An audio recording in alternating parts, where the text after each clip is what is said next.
en 2010, vous embauchez un nouveau directeur général. C'est ça, mon frère, en fait, à partir de la mi-2008, parce que c'est son tempérament, il est très intrusif, se met à se positionner en fait comme s'il était, il se sert un peu il crée un schisme avec notre lien de parenté, avec le fait qu'on a le même patronyme, et donc il fait glisser les gens vers une assimilation qui laisserait penser qu'il est actionnaire et qu'il est mon second et que lui, moi, c'est pareil. Alors, parce que ça l'arrange, évidemment.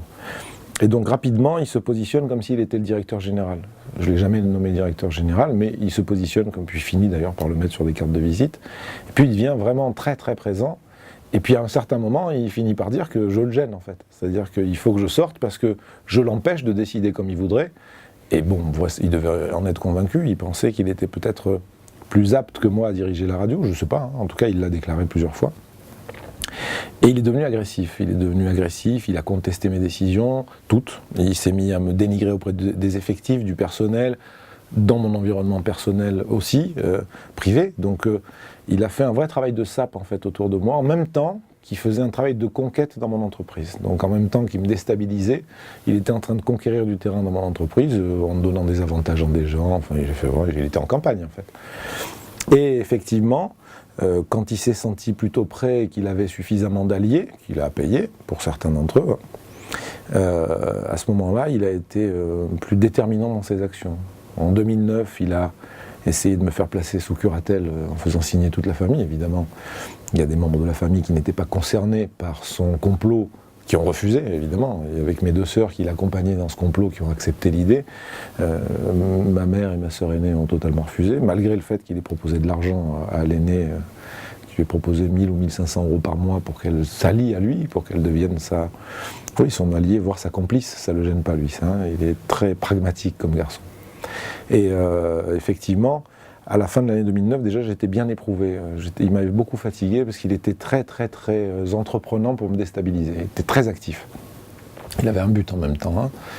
Hein. Et puis, c'est fin 2009, j'ai pris la décision de créer un écran entre nous, de recruter un directeur général pour qu'on puisse maintenir un fonctionnement normal de l'entreprise et qu'on ne parte pas systématiquement, parce que ça l'arrangeait bien, dans des discussions qui mélangeaient à la fois le privé et le professionnel en permanence. Donc j'ai voulu prendre et créer cette distance pour rétablir un fonctionnement d'entreprise en dépersonnalisant un peu les échanges.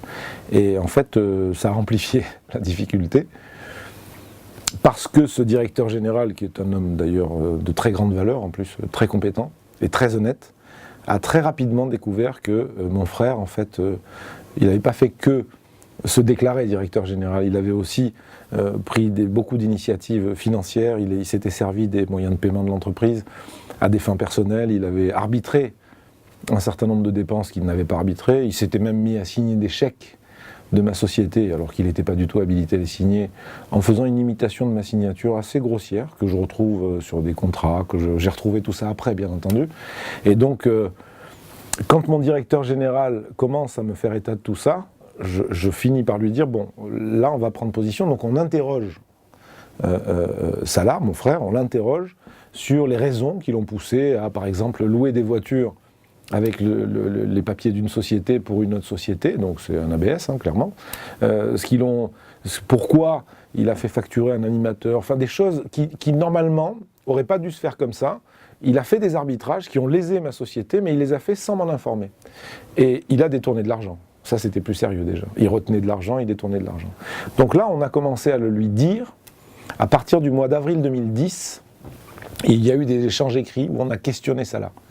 Et instantanément, sa réaction, ça a été, tout de suite, hein, il s'est braqué, et il est rentré dans un système de menaces, en menaçant à la fois de choses, des menaces de mort, hein, il m'a fait des menaces de mort par écrit, et ensuite, un autre type de menace, c'est des menaces judiciaires. Au prétexte que lui, policier et gendarme, il connaissait bien les procédures et que donc il allait me faire des ennuis procéduraux et judiciaires pour aboutir en fait, pour réussir à me déstabiliser et finalement à me faire sortir de la radio comme il avait prévu de le faire.